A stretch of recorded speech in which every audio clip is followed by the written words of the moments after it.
One of the common questions that I get asked quite a bit is, how do I know what to include in my composition? Now, my imagination goes crazy, so I like to just draw a lot of weird stuff. But one of the things that I think about when I'm drawing is I like to think about depth. I also like to have a clear focal point.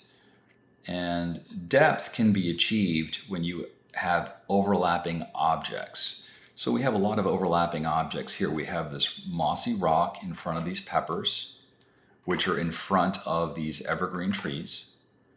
We also have this insect that appears to be in front of our Viking monster. And we also have a ramp that appears to be in front of our horizon line. When you place one object in front of another object, you're creating depth. Okay? The other thing that I also like to think about too is a focal point. Where do I want to direct the viewer to? Now, in this particular case, I've put this monster character kind of in the center. He's the largest element here. But it's not so important as to whether the character is large or small. It's how the other leading lines are established to direct the viewer to your focal point. So let's take a look at what I'm talking about.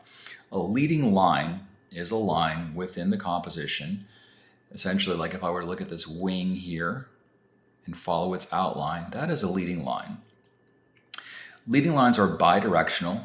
They can take us both inside or outside of the composition. Ideally, we're looking at the leading lines that are moving us into the composition because that's where we want people to look, right? So we have another leading line here from these lasers.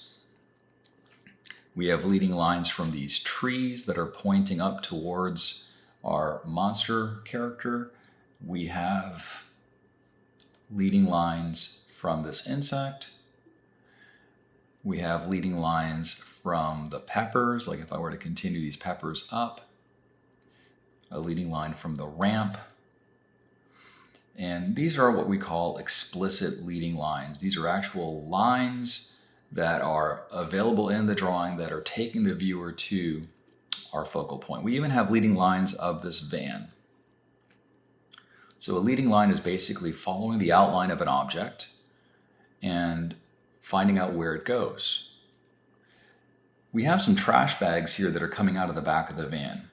If I were to look at these as a group, we can see that they're kind of like giving us a shape that looks like an S, which is also pointing us back into the back of the van, which is taking us up to the top of the van towards our monster. Even this creature's arms and horns are all sweeping us into his head. So specifically, this monster's head is really the area that I want viewers to look at. So you want to make sure that your composition has a clear focal point. That means, where do you want to direct the viewer's eyes to within the composition? You also want to make sure that you have overlapping objects. That creates depth. So those are two things that are really, really important. So now that we've understood this is kind of a rough layout sketch. It's kind of my planning stages here. And I'm going to hide this layer here and hide my notes and kind of bring up what I ended up with here.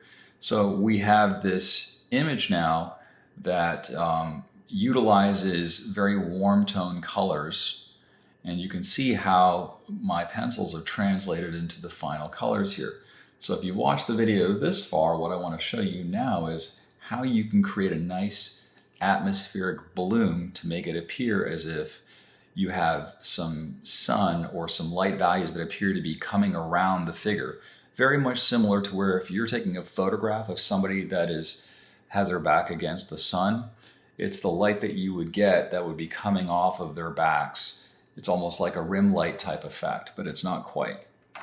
So I'm going to start off by making a brand new layer, and I want to make sure that this layer is above the inks layer.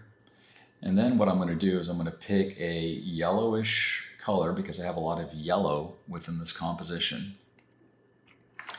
And I'm going to choose, now I'm using Photoshop, but there's other tools that have brushes that are very similar.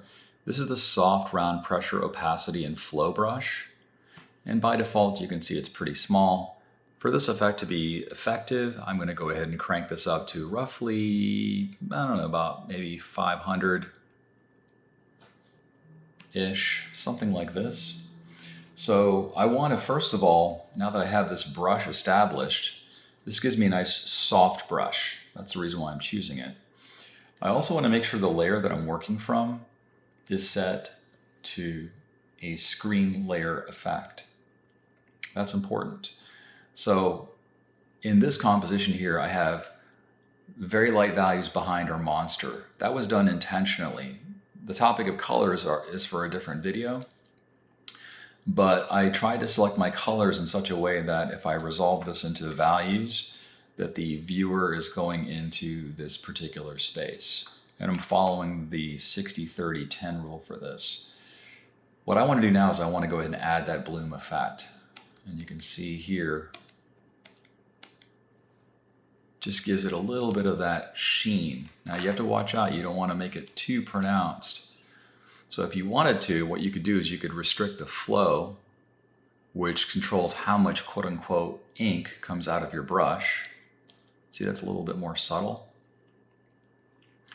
Let me redo those with this new setting here of a flow of 60%.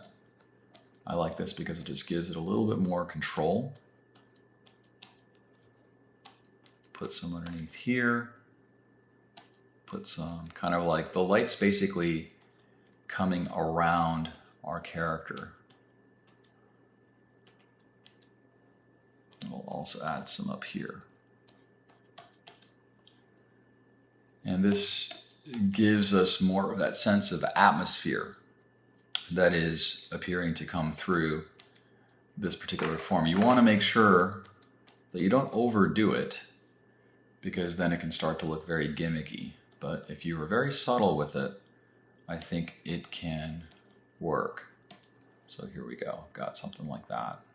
Maybe a little bit on the top here too.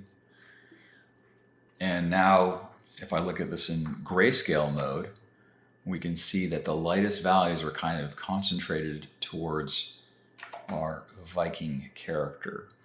So that little technique I think can be helpful. It's really the icing on the cake. The atmospheric effects here are just the last thing that people should do. It's really about looking at your color and making sure that it makes sense. If you're interested in me talking more about coloring decisions, drop me a comment in the video. I'd love to know if you're interested in something along those lines. So that's about it for today's video. Thanks so much for watching, and I will catch you in the next one. See ya.